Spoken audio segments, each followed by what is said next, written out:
र नक्सा प्रकाशित गर्नुभन्दा अगाडि नै वार्ता भएर समस्याको समाधान भयो भने त्यो धेरै राम्रो कुरा हो।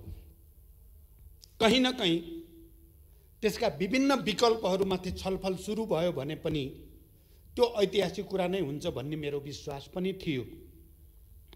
तर वार्ताको प्रक्रिया चाहिँ अगाडि बढ्न सकेन। मैले पटक पटक पठाइएका चिठीहरूको बारेमा पनि सरकारबाट जानकारी पाइरहेकै थिएँ, तर वार्ताको प्रक्रिया सुरु हुन सकेन र बरु उल्टै भारतको एकजना जिम्मेवार नेता र सरकारका जिम्मेवार मन्त्रीबाट त्यही विवादित भनिएको भूमिबाट जाने गरी बाटो निर्माणको उद्घाटन भयो। त्यो उद्घाटन पनि लकडाउनको बेलामा। त्यो वार्ताको बारेमा नेपालले प्रस्ताव अगाडि बढाइरहेकै थियो। त्यसको बारेमा सकारात्मक पहल र त्यसको निम्ति तत्परता प्रदर्शन गर्नुको सट्टा झन् उल्टै त्यही भूमि छिरेर मानसरोवरसम्म जाने बाटोको उद्घाटन गरिदिँदा हामी सबैलाई अझ बढी उद्वेलित, अझ बढी तरङ्गित र आम नेपालीहरूको राष्ट्रिय भावनालाई त्यसले अलिअलि चुनौती दिए जस्तो पनि, अलिकति उद्वेलित बनाए जस्तो पनि हामी सबैलाई महसुस भयो नै। त्यसकारण मैले सर्वदलीय बैठकमा पनि भनेको थिएँ र आज म यो सम्मानित सदनलाई पनि भन्न चाहन्छु, प्रकारान्तरले त्यो नक्सा प्रकाशित गरेर र त्यो बाटो उद्घाटन गरेर भारतले हामी नेपालीहरूलाई एकताबद्ध हुन, आफ्नो गुमेको जमिन फिर्ता लिनको लागि अगाडि बढ्न नकारात्मक रूपले जो चुनौती दियो, म त्यसको लागि ती मन्त्रीहरू भारतका र ती नेताहरूलाई धन्यवाद पनि भन्न चाहन्छु। इतिहासको जिम्मेवारी पुरा गर्नको लागि हामीलाई घचघच्याउनु भयो तपाईहरुले त्यसो नगरेको भए हामी त अलि अर्कै तरिकाले समस्या समाधान गर्न चाहेका थियौं। वार्ता संवादकै बाटोबाट नै यो समस्याको समाधान होस् भन्ने चाहेका थियौं। तर आज हामी संविधान संशोधनको यो घडीसम्म आइपुगेका छौं। यसको के अर्थ होइन भने र हुन हुँदैन भने हामी फेरि भारतसँग कुनै खालको दुश्मनी चाहेका छौं त भन्दा बिल्कुल छैनौं। हामी भारतसँग फेरि पनि यो समस्याको शान्तिपूर्ण कूटनैतिक र राजनीतिक संवादको माध्यमबाट समस्याको समाधान चाहन्छौं। मलाई लाग्छ नेपाल सरकारले पनि र हामी कसैले पनि यो मुद्दालाई अनावश्यक प्रोभोकेसन गरेर समाधान नहुने दिशातिर लैजान चाहेका छैनौं। बरु यसलाई एकपटक र सधैँका निम्ति समाधान गर्ने उपायको हामी खोजीमा छौं। हामी राजनीतिक नेतृत्वमा भएका पार्टीका नेताहरू सबै गम्भीर छौं। यो परिस्थिति नआइदिएको भए हुन्थ्यो। यो परिस्थिति आउनुभन्दा अगाडि नै वार्ता र संवादबाट समस्याको समाधान गर्न सक्नु पाएको भए हुन्थ्यो। हाम्रो तर्फबाट हामीले प्रयास नगरेको होइन। हाम्रो तर्फबाट हामीले अधिकतम प्रयास अन्तिम समयसम्म पनि गरेकै छौं। आज संविधान संशोधन मार्फत हामीले संविधानमा यो लोगोलाई अहिले नयाँ नक्सा अनुसार अपग्रेड गरे पनि, संशोधन गरे पनि हामी भारत सरकारसँग फेरि पनि विनम्रतापूर्वक आग्रह गर्न चाहन्छौं। हामी मित्रता चाहेका छौं। हामी असल छिमेकीको एउटा नयाँ सम्बन्धको युगतिर लान चाहेका छौं। हामी विकास र समृद्धिको नयाँ युगतिर नेपाललाई लान चाहेका छौं र यसमा भारतको मैत्री र सहयोग अपरिहार्य छ।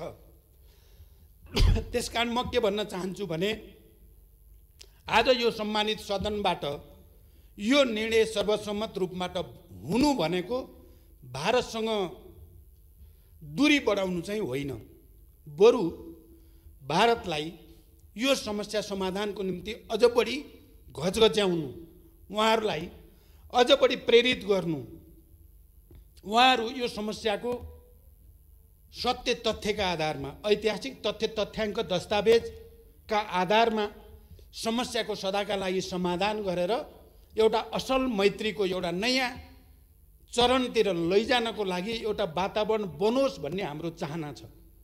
म नेकपाको तर्फबाट यो कुरो बडो प्रष्ट भाषामा भन्न चाहन्छु। हामी हाम्रा छिमेकीहरूसँग, भारतसँग, चीनसँग एउटा सुमधुर मैत्री सम्बन्ध, सन्तुलित र हाम्रो स्वतन्त्र असंलग्न परराष्ट्र नीति अनुसारको एउटा नयाँ सम्बन्ध विकास गरेर हामी नेपाली जनताको समृद्धि र विकासको आकांक्षालाई सम्बोधन गर्न चाहेका छौँ। र हामीले यहाँ आज राष्ट्रिय सहमति हो। यद्यपि हामी विचारधारात्मक रूपमा, राजनैतिक रूपमा विभिन्न पार्टीका छौँ, विभिन्न राजनीतिक दलमा छौँ, विभिन्न दर्शनका अनुयायीहरू छौँ, तर नेपालको यो राष्ट्रिय मुद्दामा हामी सबै एक छौँ, सबै दलहरू एक छौँ। हामी सबै वर्ग, जाति, क्षेत्र, लिङ्ग, समुदायका नेपाली जनता हामी एक ठाउँमा छौँ। यो सन्देश हामीले भारतलाई चाहिँ कुनै किसिमले भारतलाई अप्ठ्यारो पार्नको लागि यो एकता प्रदर्शन भएको होइन। बरु भारतले हाम्रो समस्या ठिक ढङ्गले बुझिदियोस्, नेपाली जनताको भावनालाई, नेपाली जनताको चाहनालाई भारतले राम्रोसँग विचार गरिदियोस् भन्ने एउटा सन्देश प्रवाह गर्न चाहेका छौँ। र अन्ततः हामीलाई थाहा छ समस्याको समाधान संवाद र वार्ताबाटै हुने हो। हामी यसलाई योभन्दा पर चर्काएर कसैलाई पनि फाइदा छैन भन्ने कुरामा हामी सचेत छौँ। हामी त्यस्तो कुनै दुविधामा छैनौँ, हामी त्यस्तो कुनै बचकाना आवेगमा छैनौँ कि हामी निहित राजनीतिक स्वार्थको निम्ति यस्तो राष्ट्रिय संवेदनशील र ऐतिहासिक मुद्दामा खेलबाड गर्ने नेतृत्व हामी होइन। यदि हामी त्यस्तो हुन्थ्यो भने हामीले नेपालमा यो परिवर्तन सम्भव तुल्याउन सक्ने थिएनौँ। हामीले नेपालमा शान्तिको एउटा नयाँ उदाहरण विश्व सामु प्रस्तुत गर्न सक्ने थिएनौँ। हामीले यो परिवर्तनलाई यो स्तरमा ल्याउन सक्ने थिएनौँ। त्यसकारण अहिले फेरि एकचोटि हामीले विश्व सामु एउटा सन्देश दिएका छौँ। हामी नेपालीहरू नेपालको राष्ट्रिय मुद्दामा, ऐतिहासिक मुद्दामा एक ठाउँमा खडा हुन्छन्। हिजो पनि हामीले त्यो साबित गरेका हौँ, आज पनि हामीले त्यो साबित गरेका छौँ र मलाई विश्वास छ भोलि पनि हामी राष्ट्रिय मुद्दामा एकजुट भएर नै विश्वलाई एउटा सन्देश दिइराख्नेछौँ। म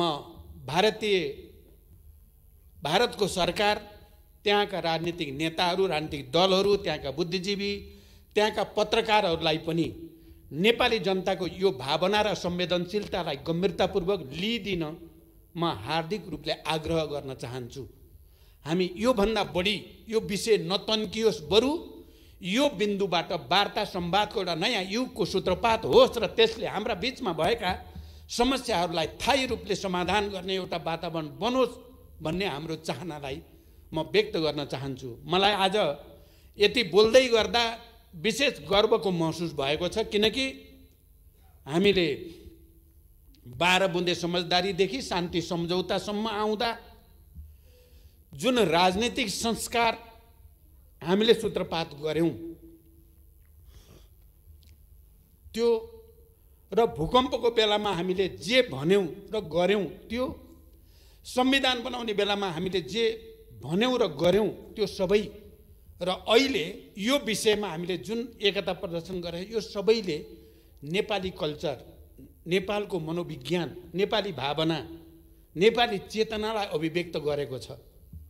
मैले यो सदनमा आउँदै गर्दा बाटोमा मेरो स्टाफ साथीले भन्नुभयो, कोहीले भनेका छन् रे, लौ पार्टीहरूले त देश बचाउन सक्ने भएनन्, अब फेरि सामन्तहरू नै आउन पर्यो भनेर पनि प्लेकार्ड बोकेका छन् अरे भनेर सुनाउनु भयो मलाई। मैले त्यसो भएर आज सुरुमै भने, राजतन्त्रले गुमाएको जमिन गणतन्त्रले फिर्ता ल्याउँदैछ, खबरदार। नेपाली जनतालाई भ्रमित गर्ने कहीँ कतैबाट कुत्सित प्रयास नहोस्। आज 21औं शताब्दीमा ठुलो सङ्घर्ष र बलिदानबाट खारिएर आएको नेपाली जनता कसैको भ्रमको पछि लाग्ने छैनन्। बरु राष्ट्रिय एकताको साथ हामी यो मुद्दालाई पनि र अहिलेको कोरोना महामारी जो विश्वव्यापी रूपमा देखा परेको छ त्यसको पनि राष्ट्रिय सहमतिको साथै सामना गरेर हामीले देखाउने छौँ। मलाई शान्ति सम्झौताको एउटा हस्ताक्षरकर्ताको हैसियतले 7 दलको तर्फबाट तत्कालीन प्रधानमन्त्री गिरिजाप्रसाद कोइराला र मैले यसै हलमा हस्ताक्षर गरेका थियौँ। त्यो दिन पनि मैले सम्झिन चाहन्छु र सुशील कोइराला प्रधानमन्त्री हुँदा मैले अपोजिसन लिडरको हैसियतमा यसै रोस्टमबाट उठेर म अब अपोजिसनको भूमिकामा रहन्न, तपाईँ अगाडि बढ्नुहोस्, यो भूकम्पको त्रासदीबाट नेपाली जनतालाई राहत दिन हामी एक छौँ, एक हुनेछौँ भनेर मैले यहीँबाट अपिल गरेको थिएँ। आज यो राष्ट्रिय मुद्दामा पनि म त्यही एकताको निम्ति सबैसँग अपिल गर्न चाहन्छु। धमिलो पानीमा माछा मार्ने हामी कसैले पनि प्रयास नगरौँ, राष्ट्रिय मुद्दामा राष्ट्रिय गम्भीरता प्रदर्शन गरौँ भन्न चाहन्छु। कोरोनाका विरुद्धको सङ्घर्षमा पनि मैले सुरुदेखि भनेको छु, यद्यपि कतिपय बेला मेरा भनाइहरूलाई ठिक ढङ्गले बुझिएन कि भन्ने मलाई महसुस हुने गर्दछ। सबै राजनीतिक दलहरू, नागरिक समाज, पत्रकार, बुद्धिजीवी सम्मिलित प्रधानमन्त्रीको नेतृत्वमा एउटा संरचना बनाएर गइयो भने र अनि सङ्घीय सरकार, प्रादेशिक सरकार र स्थानीय सरकारको राम्रो कोअर्डिनेसनमा गयौँ भने सायद यो समस्याको हामीले ठिक ढङ्गले सामना गर्न सकिन्छ भन्न खोजेको थिएँ मैले। तर मेरो भनाइलाई सायद ठिक ढङ्गले मैले बुझाउन सकिनँ। म फेरि पनि भन्छु, आज देशको अगाडि जे जति समस्या र चुनौतीहरू छन् तिनको समाधान राष्ट्रिय सहमति बाहेक अर्को हुन सक्दैन।